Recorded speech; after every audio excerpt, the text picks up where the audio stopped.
At 68 years old, Peggy believed that love and loyalty were currencies that never lost their value. After 4 decades caring for a man, a house, and an entire life that wasn't really hers, she expected the reading of the will to be just a formality of goodbye. But as the attorney read her late husband's final wishes, in a room filled with anxious stepchildren, the silence that followed was deafening.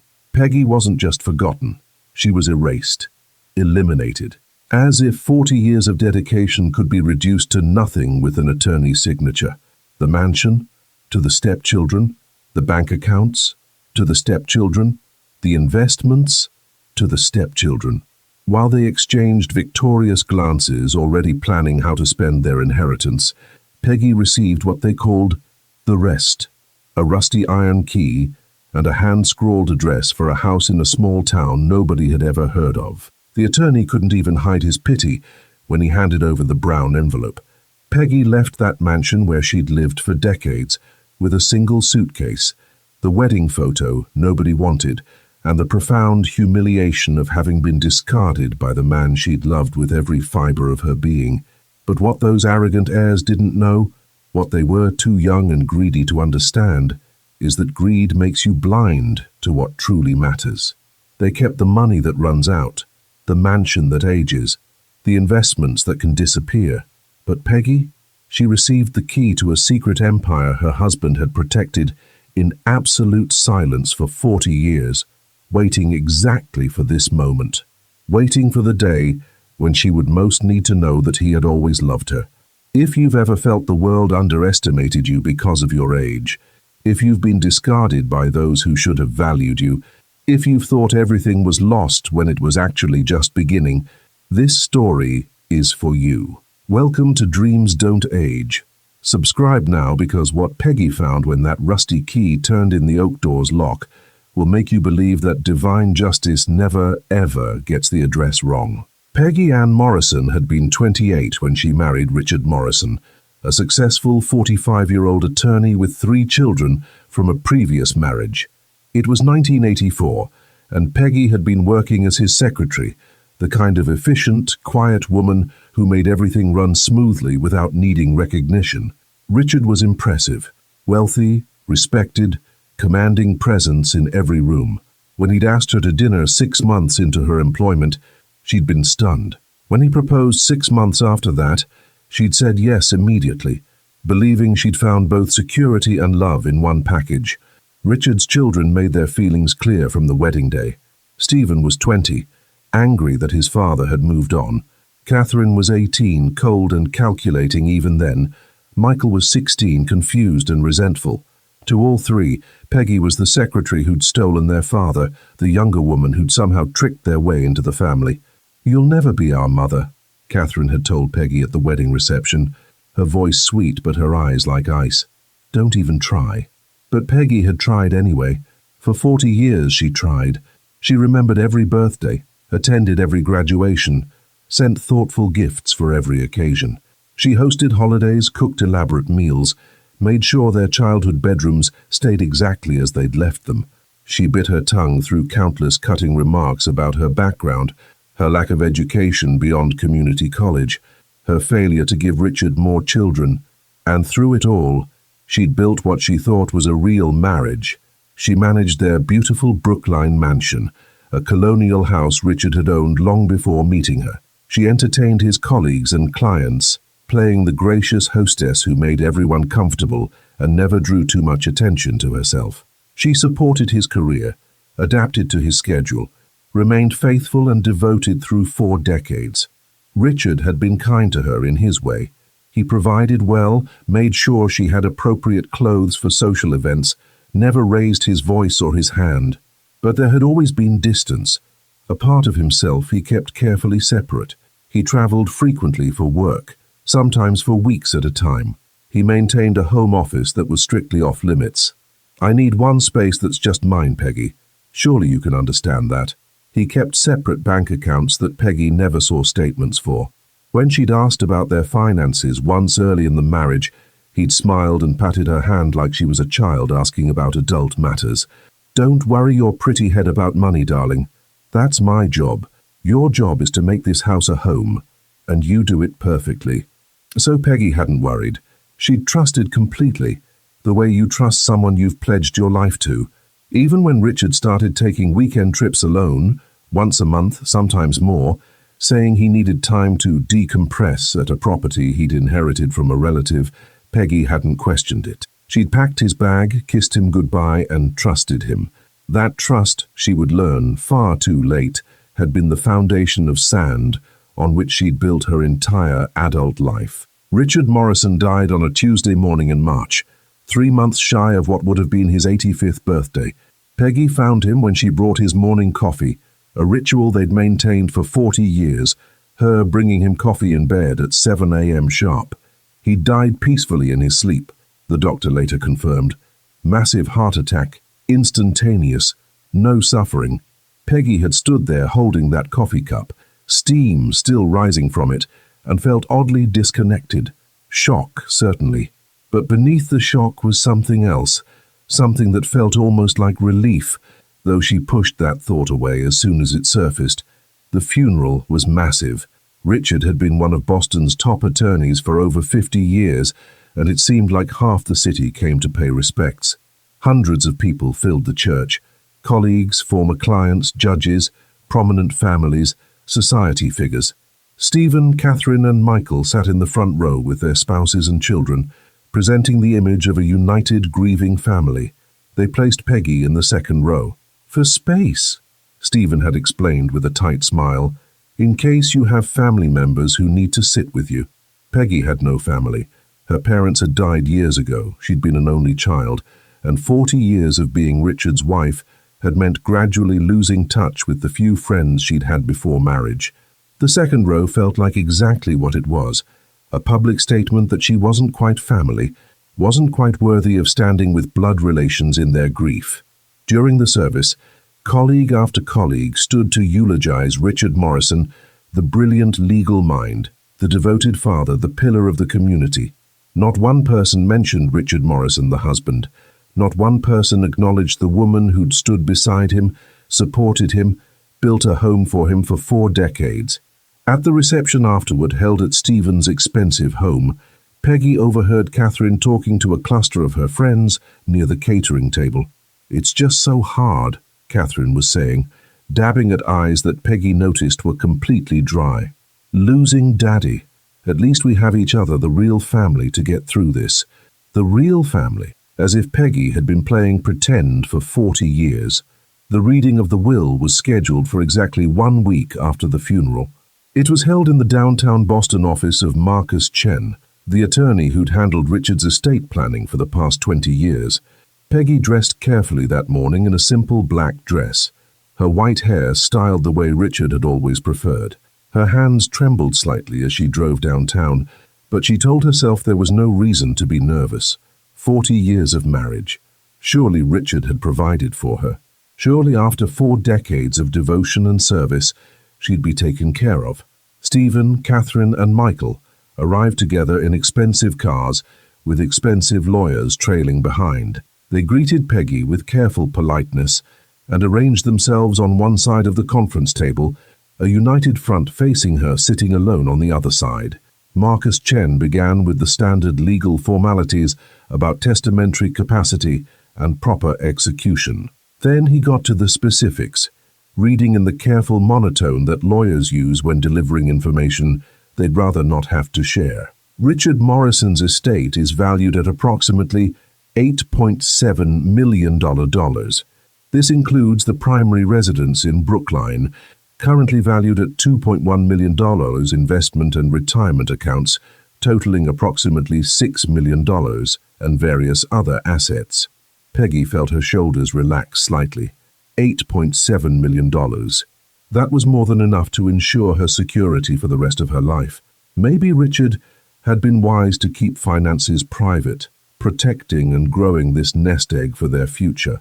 The Brookline residence, Marcus continued, his voice taking on an even more careful tone, is left in its entirety to Richard's children from his first marriage, Stephen Morrison, Catherine Morrison Grant, and Michael Morrison, to be divided equally among them or sold with proceeds split 3 ways as they determine appropriate.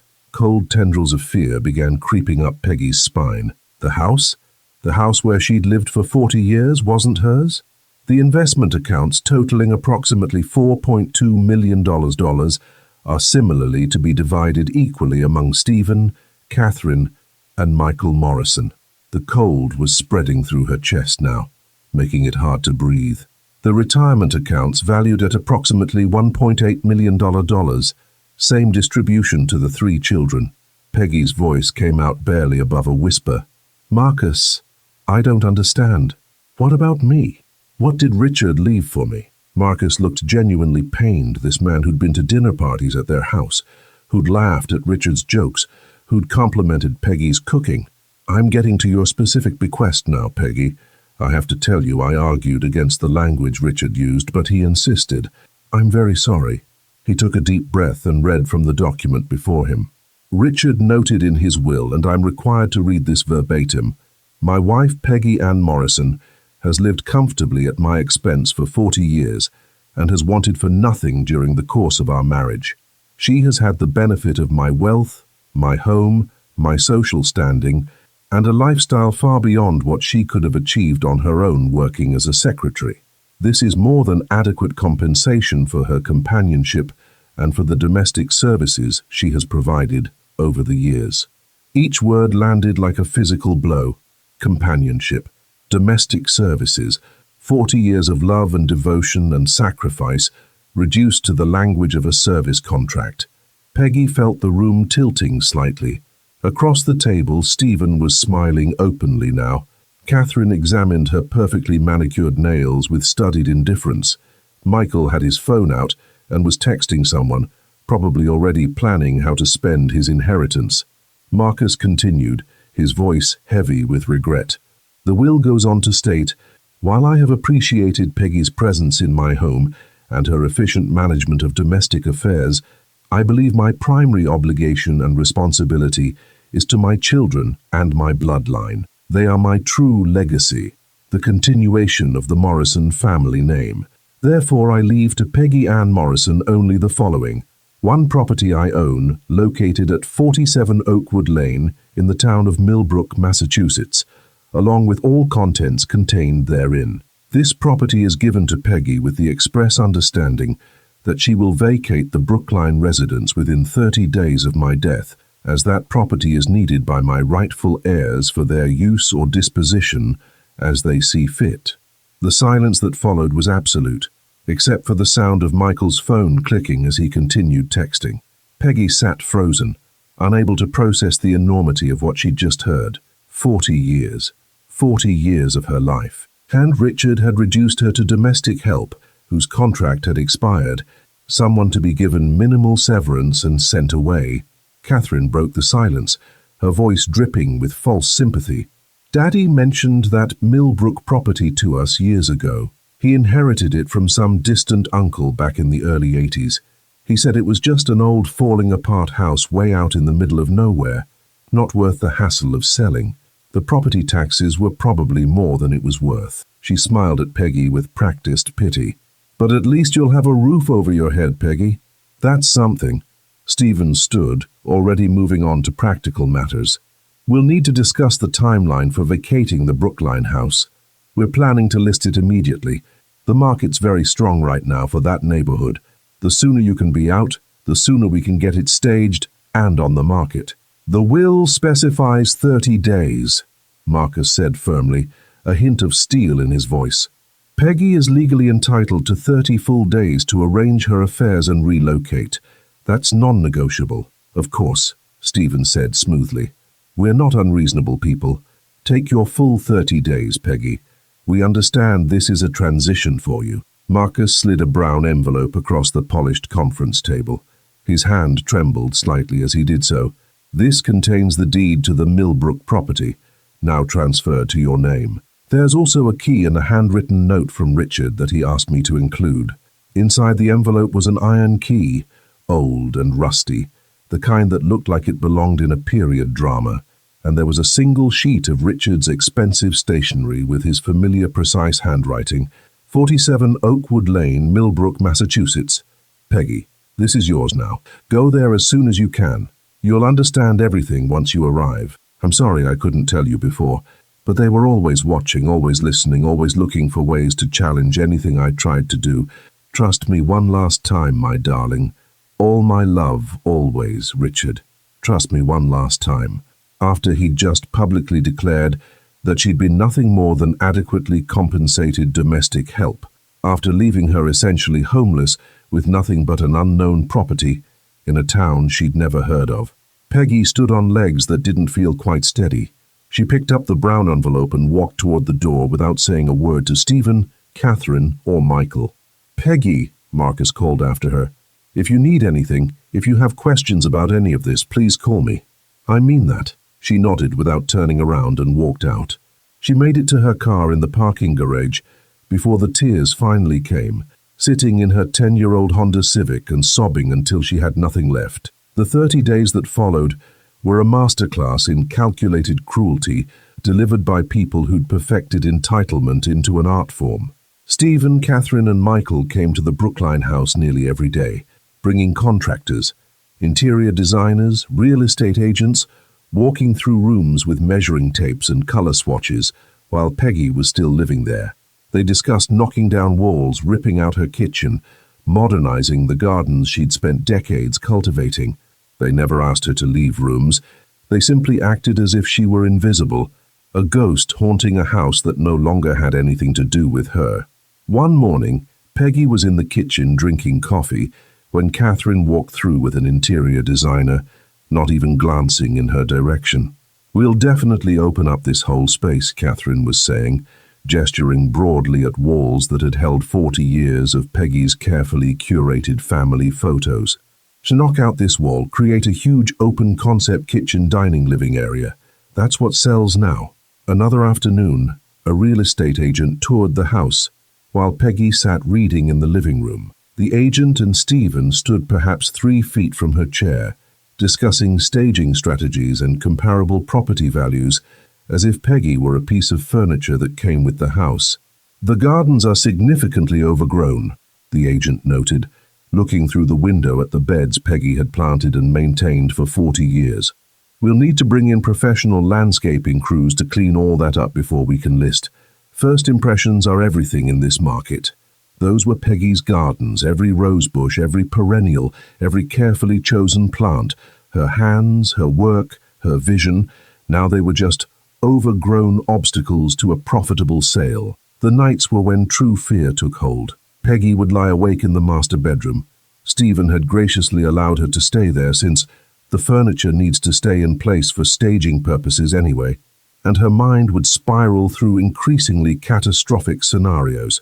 She was 68 years old. She had no job, no career, no recent work experience that would mean anything to potential employers. The last time she'd worked had been 1984, 40 years ago, as a secretary. Who would hire her now? What could she possibly do? The Millbrook property was almost certainly worthless, exactly as Catherine had described. Maybe she could sell it for $50,000 or $60,000 if she was extremely lucky. That might last her 3 or 4 years if she was incredibly frugal. And then what? 72 years old and destitute, dependent on charity or government assistance, living in some subsidized facility for the elderly poor. Some nights the fear was so overwhelming that Peggy couldn't breathe properly. Her heart would race, her chest would tighten, and she'd get up and pace the bedroom in the dark, trying desperately to calm herself down, while her mind painted vivid pictures of homelessness and despair. Other nights the fear would transform into rage so intense it surprised her. How dare Richard do this to her? How dare he let her spend 40 years thinking they were partners, building a life together, believing she was secure, only to reveal in death that she'd been nothing more than paid help? How dare he choose his entitled, selfish children over the woman who devoted her entire adult life to him? But rage required energy that Peggy was rapidly depleting, and maintaining anger is exhausting when you're simultaneously terrified. So mostly she just felt numb, going through the mechanical motions of packing up a life that had turned out to be built on lies. She packed 3 suitcases of clothes, throwing away most of what she owned, because what was the point of keeping it? These were the clothes Richard had wanted her to wear, the persona he'd wanted her to project. She packed 2 boxes of truly personal items, photographs from before her marriage showing her parents and her younger self, letters her mother had written her over the years, a few books that had belonged to her grandmother. That was it. 40 years of life reduced to 3 suitcases and 2 boxes. On day 28, Peggy was standing at the kitchen sink when she overheard Stephen and Catherine talking in the dining room. They either didn't know she could hear them or didn't care. "I honestly cannot believe Father left her anything at all," Catherine was saying, her voice carrying clearly. "That Millbrook property is probably worth $50,000 at most. He should have left her absolutely nothing." "He felt guilty," Stephen replied. 40 years is a long time to string someone along, even if she was essentially just the help. The Millbrook place was his way of easing his conscience without actually reducing what we got. "Well, she should be grateful we're being so civilized about this transition," Catherine said. "Most women her age with absolutely no skills and no family would end up in subsidized housing or homeless shelters. At least she'll be able to sell that dump and have a little nest egg for a few years." They actually laughed together, the casual cruelty of people who'd never struggled for anything, who'd never worried about having a roof over their heads or food to eat. Peggy stood at that sink, gripping the edge so hard her knuckles went white, and she wanted to scream. She wanted to throw something. She wanted to march into that dining room and tell them exactly what she thought of their entitlement and their cruelty and their complete lack of basic human decency. But she didn't, because 40 years of training had taught her to swallow her voice, to avoid confrontation, to be the gracious woman who never made scenes. The conditioning held even now, even after losing everything.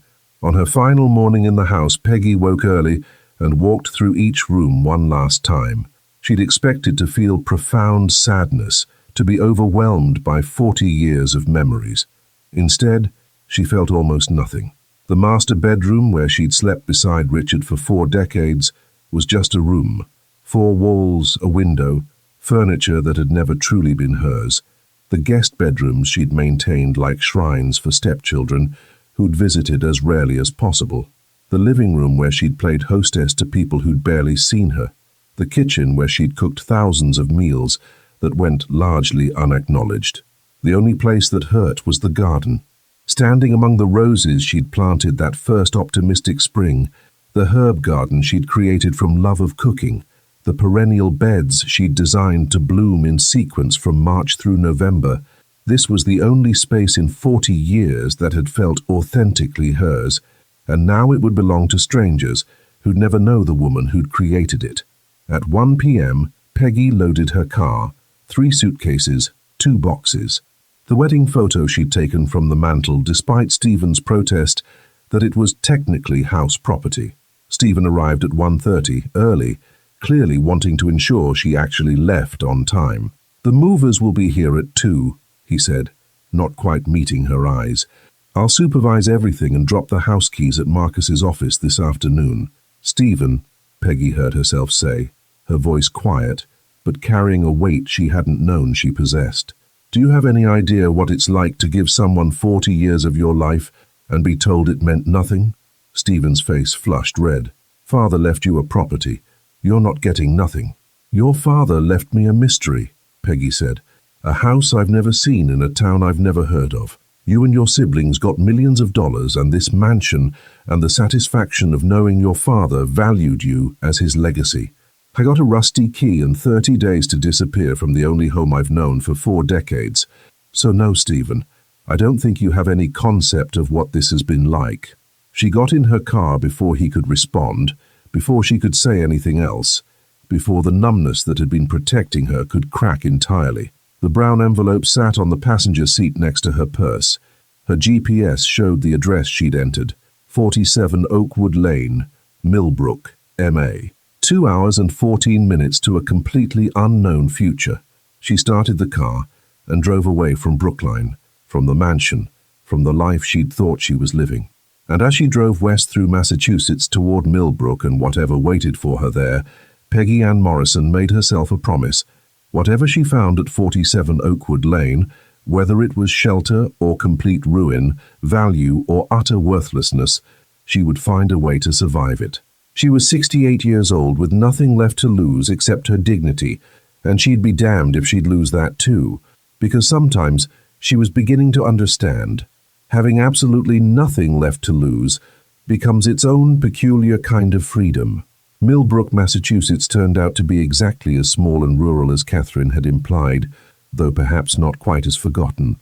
The main street consisted of maybe 15 buildings, clustered around a small town square. A general store with a faded awning, a diner with checkered curtains, a tiny post office, a gas station with 2 pumps, a white church with a modest steeple, a library that looked like it had been built in the 1800s, and a handful of other shops that appeared to have been there since Peggy was a child. As she drove slowly down Main Street, following her GPS directions, Peggy noticed something odd. People stopped what they were doing to watch her car pass, not with hostility or suspicion, but with something else entirely, recognition, almost, as if they'd been expecting her. An elderly man sweeping the sidewalk in front of the general store paused mid-sweep and lifted his hand in a small wave. A woman arranging flowers outside the diner turned to watch, nodding slightly as if confirming something to herself. A group of teenagers outside the library looked up from their phones with genuine curiosity, rather than the usual teenage indifference.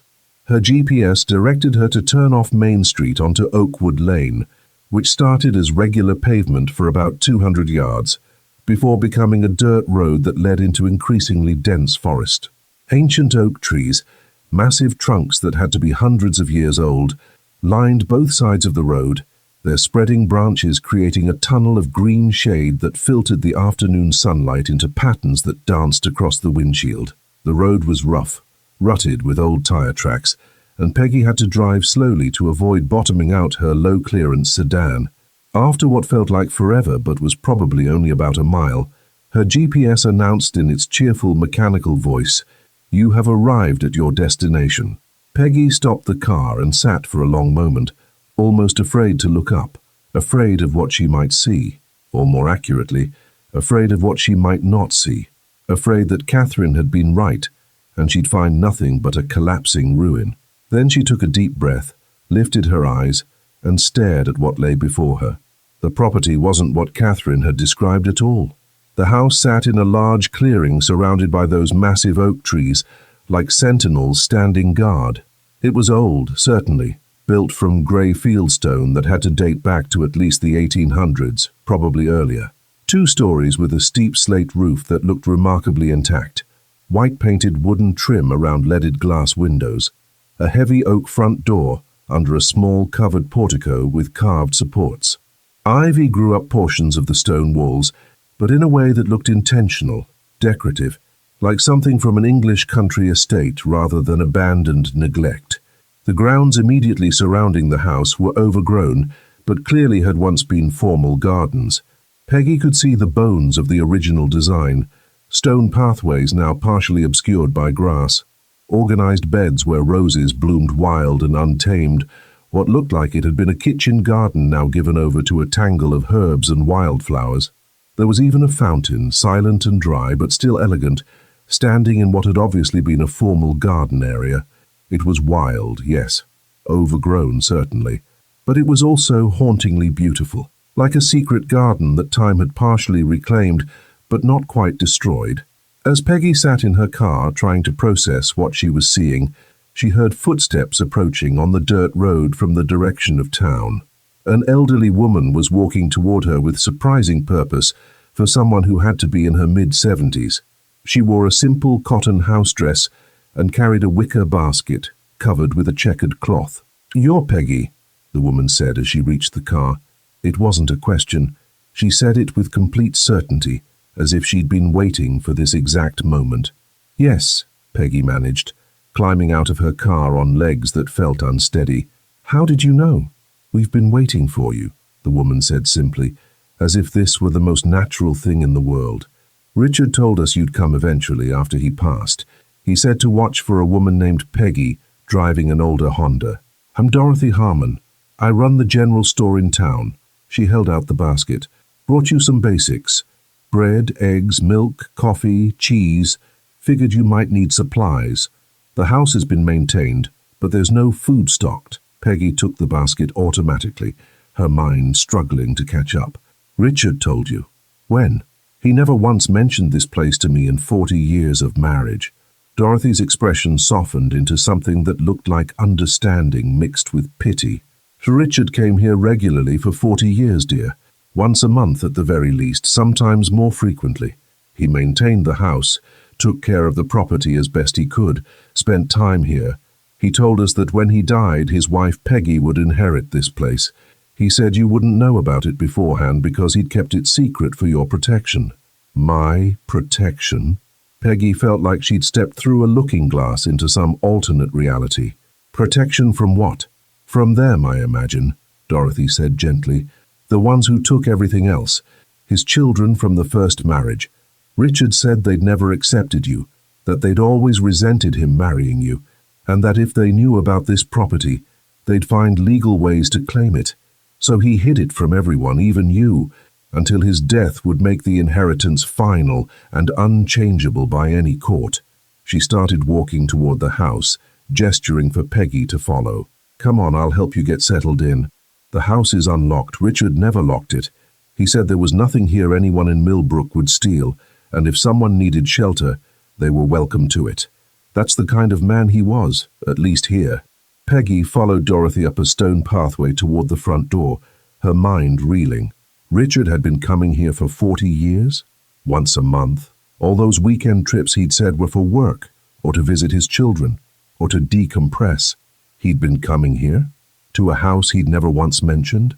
To an entire secret life? Dorothy used the rusty iron key from Peggy's envelope, and it turned smoothly in the lock despite its aged appearance. The heavy oak door swung open with barely a creak, revealing the interior. "Welcome to your sanctuary," Dorothy said quietly, stepping aside so Peggy could enter first. "That's what Richard called it, the sanctuary. Welcome home, Peggy."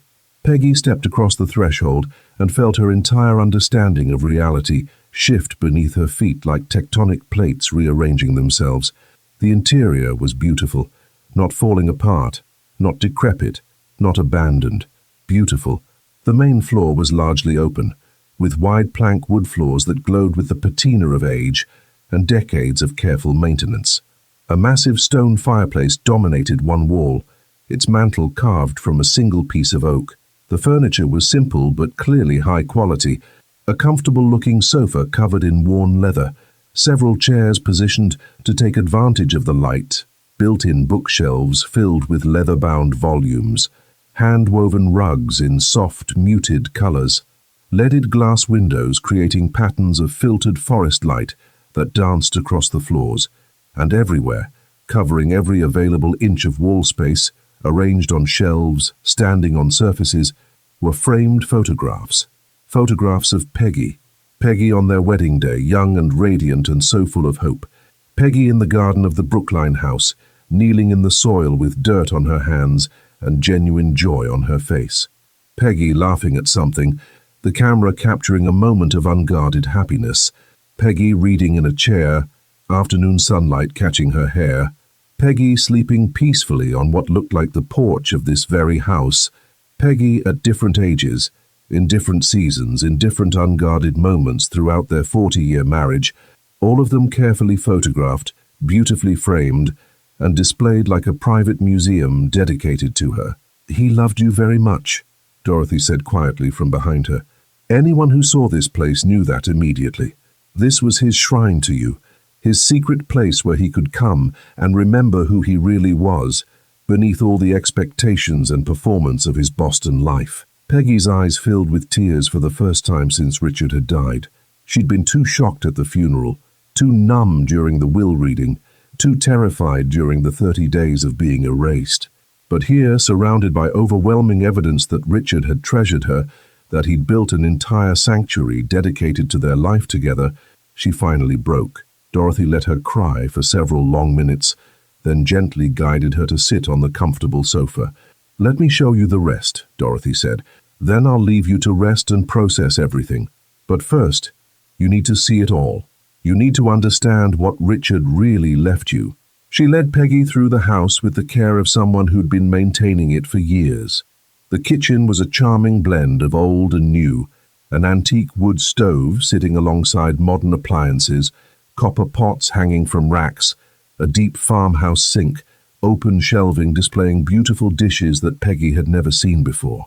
The dining room had a long oak table that looked like it could seat 12, though it was clearly rarely used for that purpose. Upstairs were 3 bedrooms, each simply but comfortably furnished. The master bedroom had another fireplace and windows overlooking the forest, and more photographs of Peggy, dozens more, including some she'd never known existed, candid shots that Richard must have taken without her knowledge, capturing her in ordinary moments of simply living her life. The house has been maintained for years through a fund Richard established, Dorothy explained as they walked back downstairs. He set up an arrangement with the local bank to pay for utilities, property taxes, basic maintenance and repairs. It's all covered for the next 50 years. You'll never have to worry about those expenses. But why? Peggy asked, her voice breaking on the question. Why keep this place secret for 40 years? Why not just tell me about it? Why make me think I was getting nothing while his children got everything? Because of his children, Dorothy said gently, leading her to a door under the staircase that Peggy hadn't noticed before. Richard knew that if Stephen, Catherine and Michael knew about this property, they would find legal ways to claim it. They'd argue about marital assets and community property and divisions of estate. This place isn't valuable just because of the house itself. It's valuable because of what it contains and what it represents. Richard protected it the only way he knew how, by hiding it completely until his death made everything final and unchangeable. She opened the door to reveal a small study, maybe 10 feet by 12 feet with no windows. 3 walls were lined floor to ceiling with built-in bookshelves, but instead of books, the shelves held folders, binders and document boxes, all meticulously labeled in Richard's precise handwriting.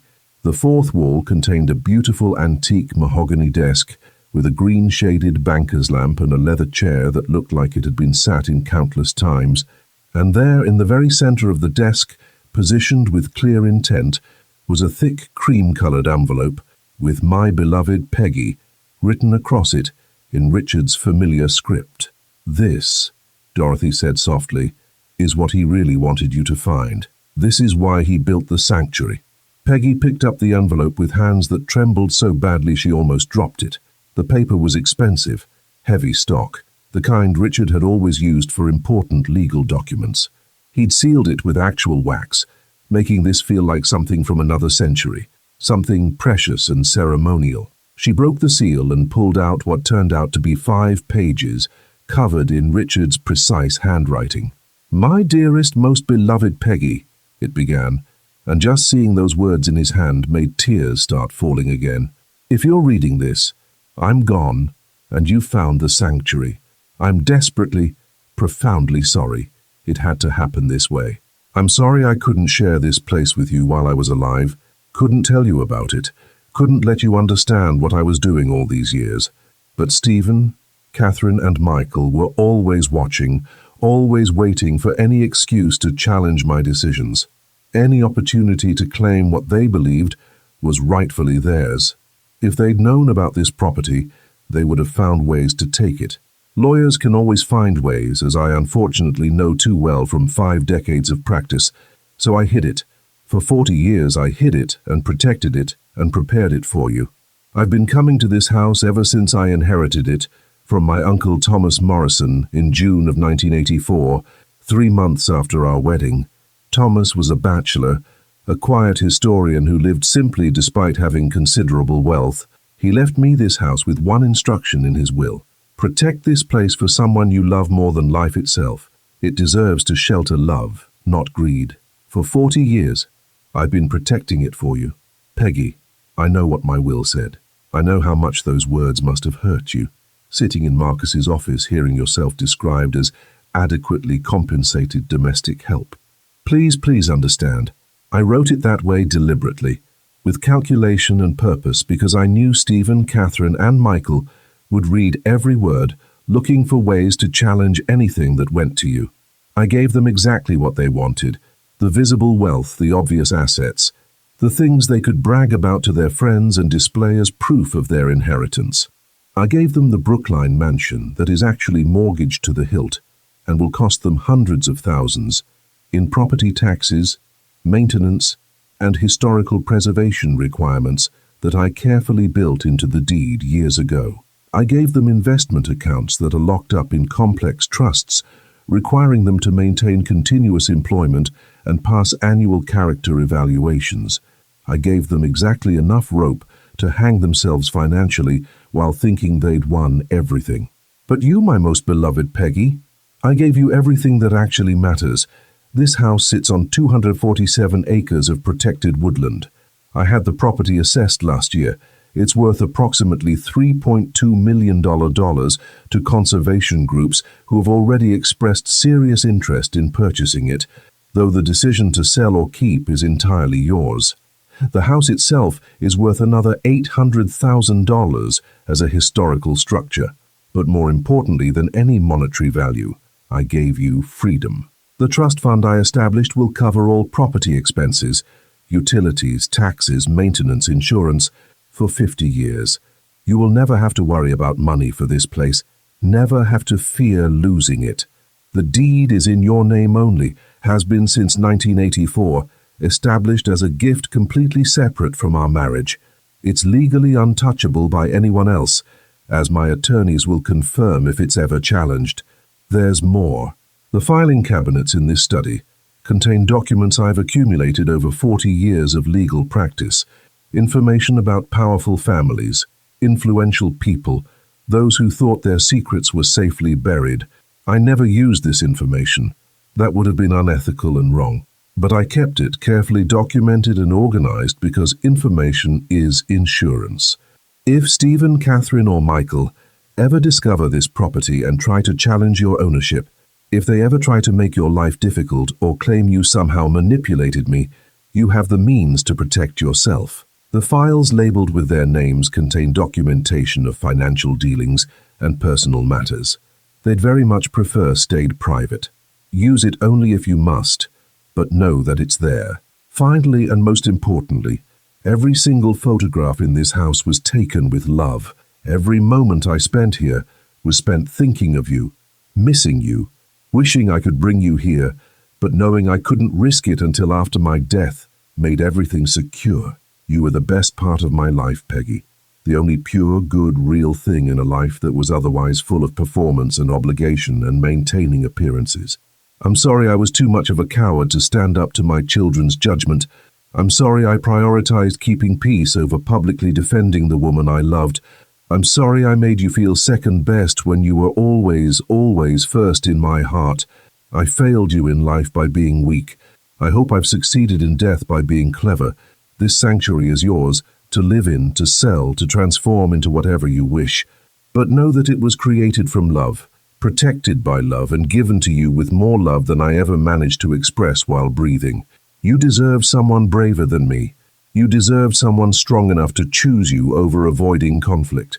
But I gave you what I could.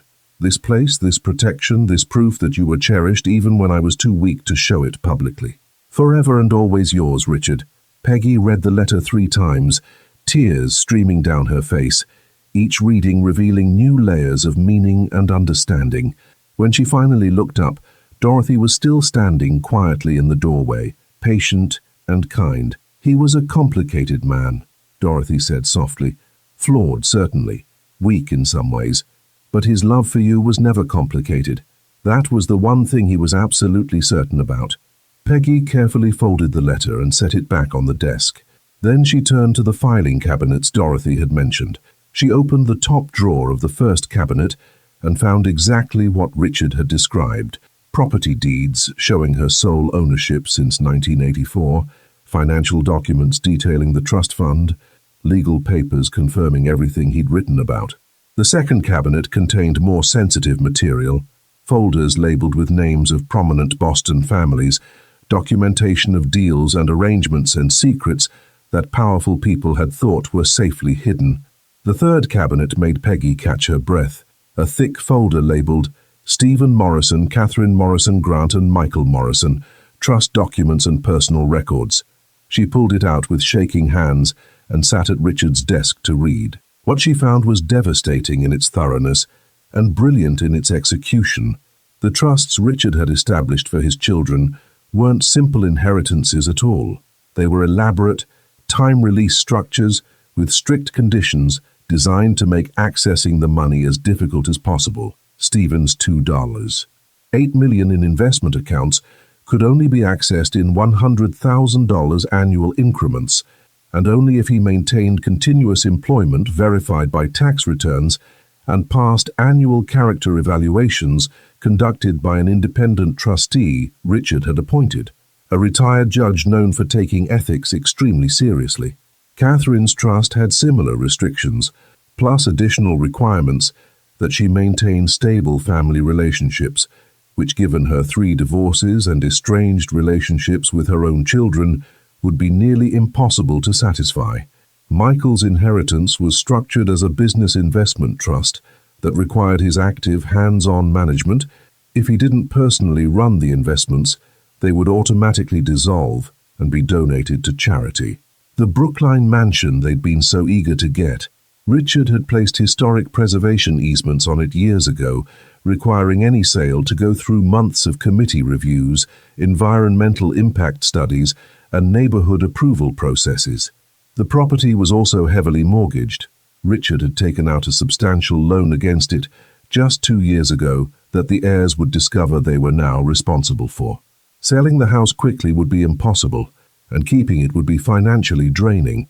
Richard had given his children exactly what they wanted, in exactly the way that would make them utterly miserable, and he'd given Peggy freedom, security, and peace. Peggy sat in Richard's chair and started laughing. She couldn't help it. After months of shock and grief and humiliation and terror, she sat in this study in this secret house and laughed until her sides ached, until Dorothy started laughing too, both of them understanding the brilliant, patient, perfectly legal revenge Richard had orchestrated. Peggy spent her first 2 weeks in Millbrook in a kind of daze, trying to process the complete inversion of everything she'd thought was true. The house was comfortable, peaceful, isolated in the best possible way. She had everything she needed. Dorothy had been absolutely right about the maintenance fund covering all expenses. Electricity, water, heat, all functioning perfectly, all paid for through Richard's carefully established trust. The house stayed comfortably warm despite the November chill.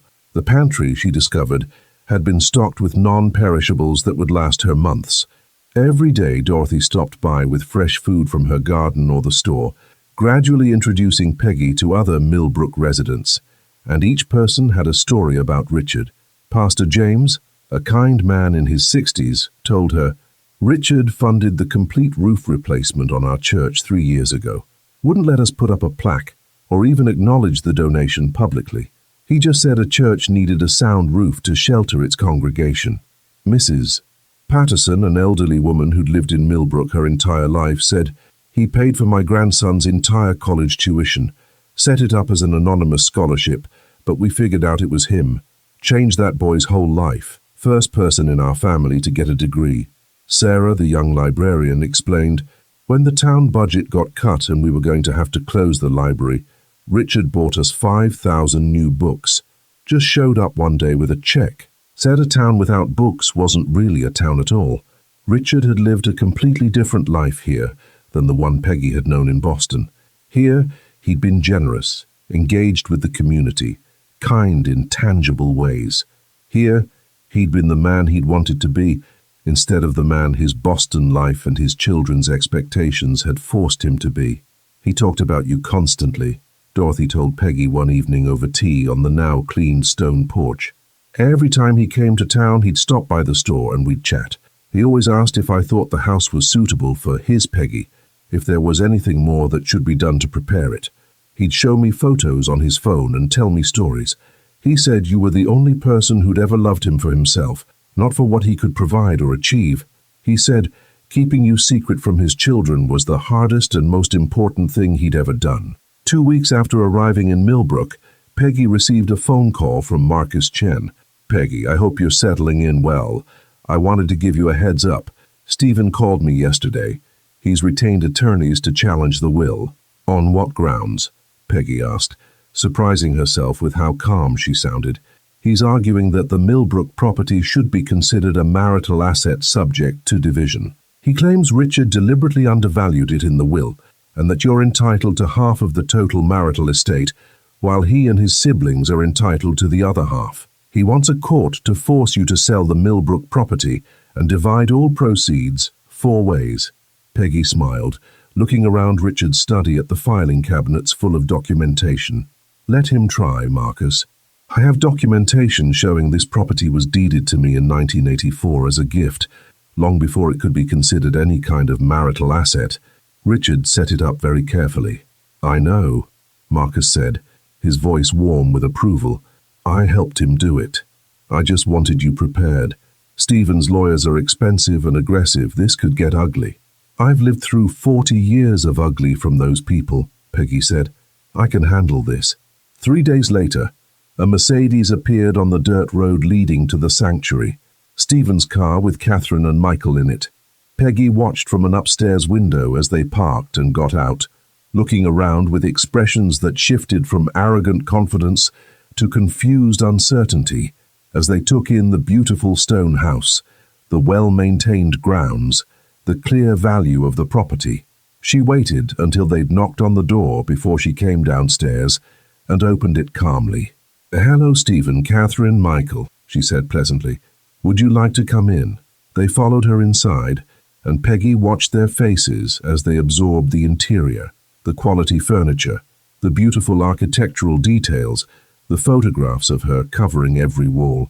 She let them stand in awkward silence for a moment, then gestured toward the living room. "Please sit down. I'll make tea." She served them tea in the living room using beautiful china she'd found in the kitchen cabinets, china that had probably belonged to Richard's Uncle Thomas. She was gracious, composed, completely in control of the situation. They'd clearly expected to find her desperate and broken. Instead, she was calm, centered, obviously comfortable in this house, radiating quiet power. Stephen cleared his throat awkwardly. "Peggy, we've come to discuss the property situation. We believe there's been a misunderstanding about Father's will and this property's value." "Really?" Peggy said, taking a delicate sip of her tea. "What kind of misunderstanding?" "Our father clearly didn't understand the true value of this property when he left it to you," Catherine said, her voice taking on the sharp edge it got when she thought she had the upper hand. "Now that we've done research and looked into it, we realize this property and land are worth considerably more than anyone knew at the time the will was written. As his children and his primary heirs, we believe we have a legal right to shares of all significant marital assets." "This property isn't a marital asset," Peggy said calmly. "It was deeded to me in 1984 as a gift from your father, completely separate from our marriage. I have all the documentation to prove it." "We don't believe that's legally binding," Michael said, speaking for the first time. "We think any gift of significant value given during a marriage should be considered joint marital property, subject to division." "Then I suppose you'll have to take me to court," Peggy said simply. "But before you do that, before you make that decision, I think there's something you should know." She stood and walked to the study, returning with the thick folder labeled with their names. She laid it on the coffee table between them like a weapon. "This folder contains detailed documentation about the trusts your father actually established for your inheritances. Trusts with conditions and restrictions you're going to discover very soon when you try to actually access your money. It also contains information about various personal and business matters that you would probably all prefer stayed private.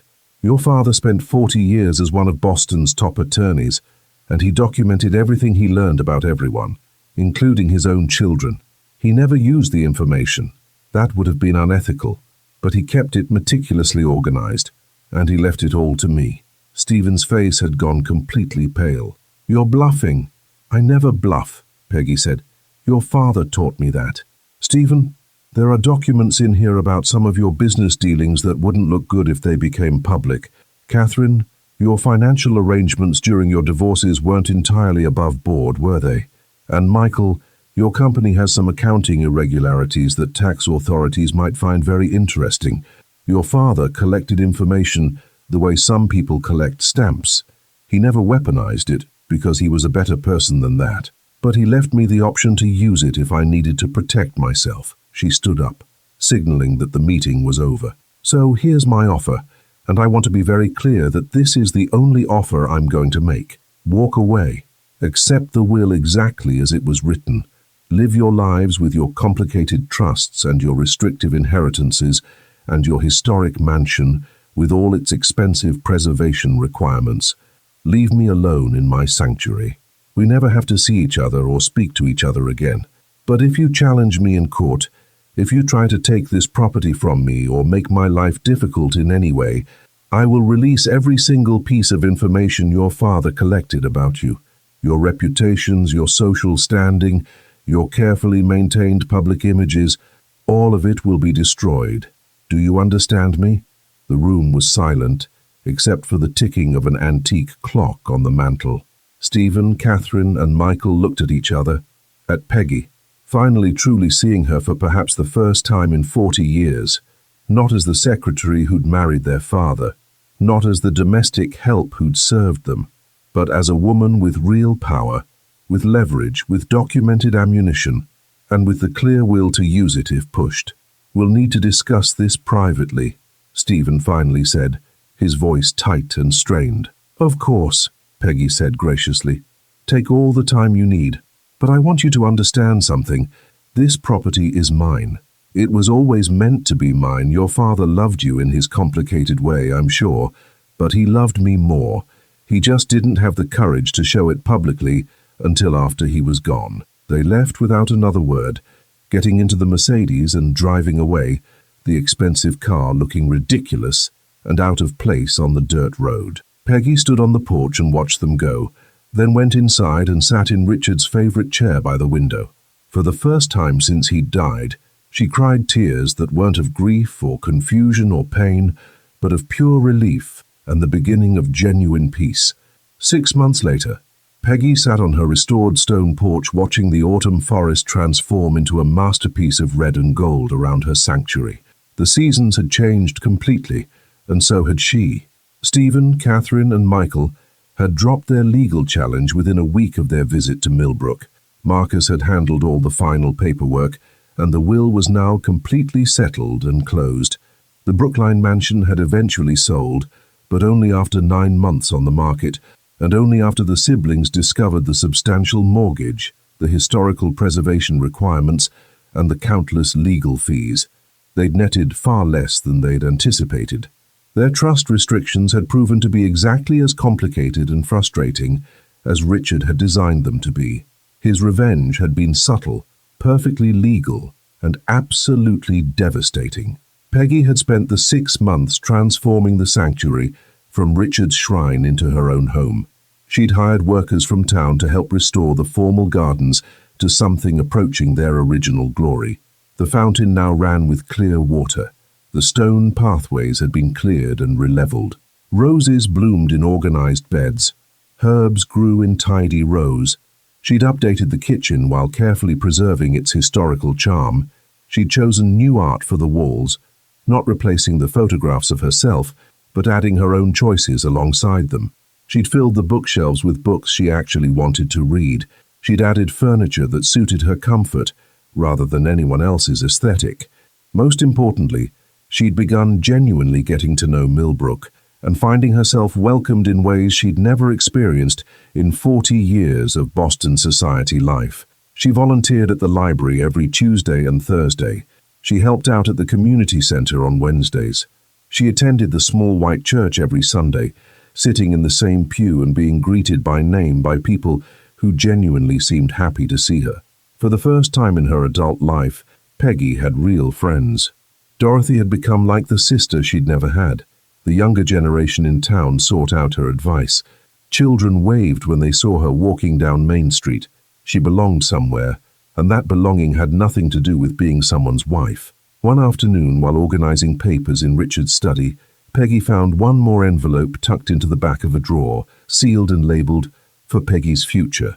Open when you're ready." Inside was a deed to another property, 20 acres on the edge of town with a small barn and a cottage, deeded in her name and paid in full.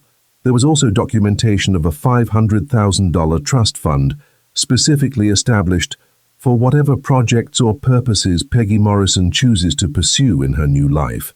A note in Richard's handwriting said simply, "For your future, whatever you want it to be, build something, create something, transform something. This is your blank canvas. Paint it however makes you happy. You've spent 40 years living my life, now live yours." Peggy had smiled through tears and knew exactly what she wanted to do. She was going to create a retreat center for women who, like her, had spent their lives supporting others and needed a space to rediscover themselves. A place for widows to find community, for women leaving difficult situations to find shelter and support, for anyone who needed sanctuary and time to figure out their next chapter. She'd call it Morrison House, and it would be Richard's final gift transformed into something that helped others the way the sanctuary had helped her. As the sun set behind the ancient oak trees, painting the autumn sky in shades of orange and purple and pink, Peggy thought about the extraordinary journey that had brought her here, the devastating pain of the will reading, the profound humiliation of being erased, the absolute terror of starting over at 68 with nothing. And then the discovery, the revelation, the slow understanding that love sometimes protects itself in the most unexpected ways.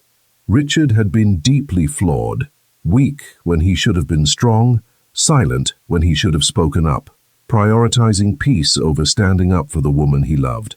But he'd also been clever, devoted, and in his own tremendously complicated way, genuinely loving. He'd spent 40 years building her a fortress disguised as a forgotten house. He'd given her freedom disguised as abandonment.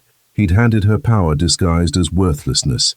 And he'd trusted that she was strong enough to find her way to this sanctuary and wise enough to understand what he'd really left her, not just property or money, but the chance to finally, at 68 years old, discover who she'd always been meant to become.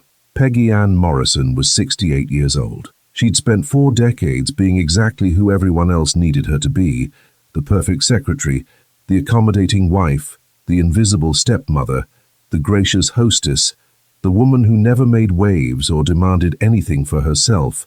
But here, in this sanctuary surrounded by ancient forest and genuine community and infinite possibility, she was finally free to figure out who she actually was beneath all those roles. And to her surprise and delight, she was discovering that at 68, she was just getting started. My heart overflows with gratitude that you stayed with Peggy through every single moment of her extraordinary journey, from devastating humiliation to unexpected triumph, from painful erasure to powerful rebirth, from invisibility to invaluable presence. If her story touched something deep inside you, if you've ever been profoundly underestimated because of your age, if you've been cruelly erased by the very people who should have valued you most, if you've discovered that what looked like a devastating ending was actually the beginning of something better than you'd ever imagined, leave just one word in the comments describing the exact moment when you realized you were so much stronger than anyone ever thought you could be. Because Peggy's story proves something powerful and true, that loyalty and genuine love create legacies that greed can never touch no matter how hard it tries, that sometimes the cruelest wills contain the greatest gifts, that justice may move slowly, but it never ever forgets the correct address, that you're never too old to start living the life you were always meant to have. Share this story with someone who desperately needs to remember that their worth isn't defined by who discarded them, but by who loved them enough to protect them even from beyond the grave. Because together, we prove that dreams don't age, strength doesn't expire, and sometimes the greatest treasures are the ones carefully hidden from greedy eyes. Welcome to our family of warriors who bloom beautifully in their own perfect time. Welcome to Dreams Don't Age.